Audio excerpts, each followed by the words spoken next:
Forget his wants.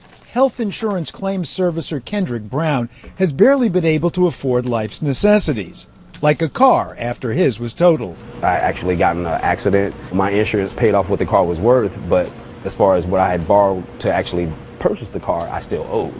Once you get in such a hole, you're like, okay, would it make more sense for me to actually, file bankruptcy? So when his employer, Aetna Insurance, recently, voluntarily, and suddenly raised its minimum wage to $16 an hour. It was oh happy day. After taxes, it's somewhere between $100 and $150 every check.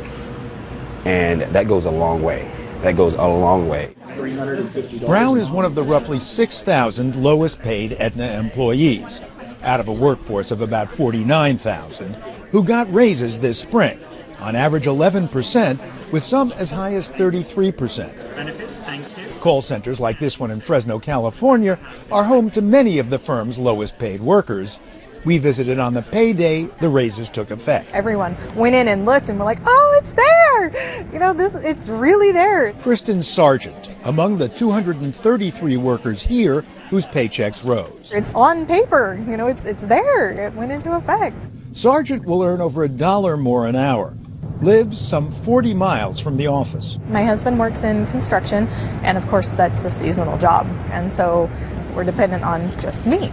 We're a family of 5. I have 3 kids, and it's hard to tell them they can't go hang out with the other kids and do what the other kids are doing just because you don't have the money. Kids don't understand that. Erica Garcia is grateful for her raise. All good. One of her young sons is still in daycare, and another one is coming soon. I've already delegated that money towards daycare for my new baby. And next year, Aetna also plans to offer lower cost benefits to those below a certain income threshold. CEO Mark Bertolini is the driving force. It's not just about paying them more. It's about creating for them a higher level of personal disposable income that allows them to engage in the economy, feel part of their communities, and feel good about the place they work at. The CEO does have his reasons. We now have a lot of financial capital in the system. We can borrow money cheaply as corporations, $3.8 trillion around the world in capital sitting inside of companies.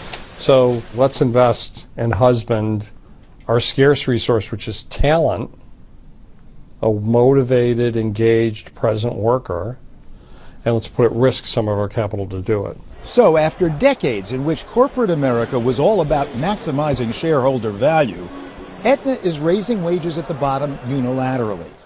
Gravity Payments, a 120-person credit card payment processing firm, is going even further, raising its minimum to $70,000 a year, effectively doubling the pay of its 30 lowest paid workers.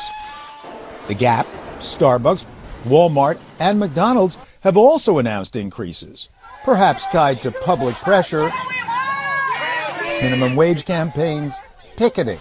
Economist Aaron Dubé. There's growing attention and public pressure to raise wages at the bottom. So I find it really interesting that these companies aren't just simply raising wages for all their workers, but also raising specifically at the bottom.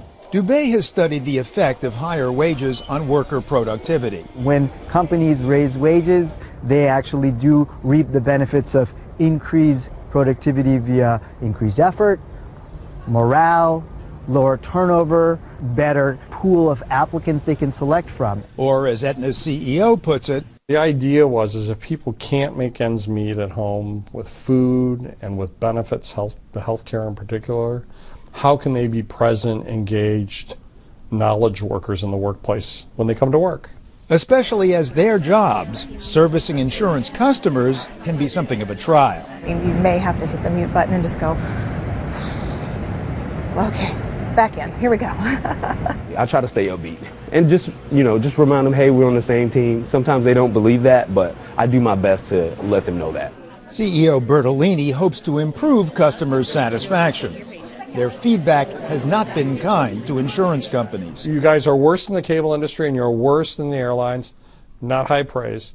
And the only thing that saves is that we're higher than Congress. Another goal of the wage hike, to reduce turnover costs, some $120 million a year. The higher your turnover, the more difficult it is to carry on a culture that's focused on taking care of customers in a knowledgeable and more empathetic way. No, I'm going to pay the whole amount instead of the past due amount this time. And it wouldn't Okay, be a great. shock if Kendrick Brown were now a more productive worker. I don't have to stress that, oh my God, on my break I need to call and make a payment arrangement with Comcast, or oh my God, on my lunch break I need to call PG&E and figure out how I'm going to pay the rest of that bill. More money makes Erica Garcia less inclined to leave Aetna. I think what it does is helps me feel comfortable in my decision that I want it to stay with Aetna long term. The pay raise and benefit program for low-wage workers will cost Aetna only $26 million, while the CEO alone made $15.6 million last year, though most of it in stock options. So you're really not talking about a huge investment here. So why don't you do more? We will over time. As the company's more successful, we'll share in that success, and we'll find different ways to do it. And if the company's not more successful? Well, then everybody suffers. Including Aetna's investors, notes economist Dubé. It'll be interesting to see if there's been a real change in the way investors in America react to the news of rising labor costs. For now, though, Kendrick Brown is among those thankful for the investment. That living check to check thing is not my goal in life. And not that I need to go out and, spend money and be rich or whatever, but at the same time, just be comfortable and happy. Aetna is betting that comfortable and happy workers will mean less uncomfortable and unhappy customers, and in the end, better bottom line.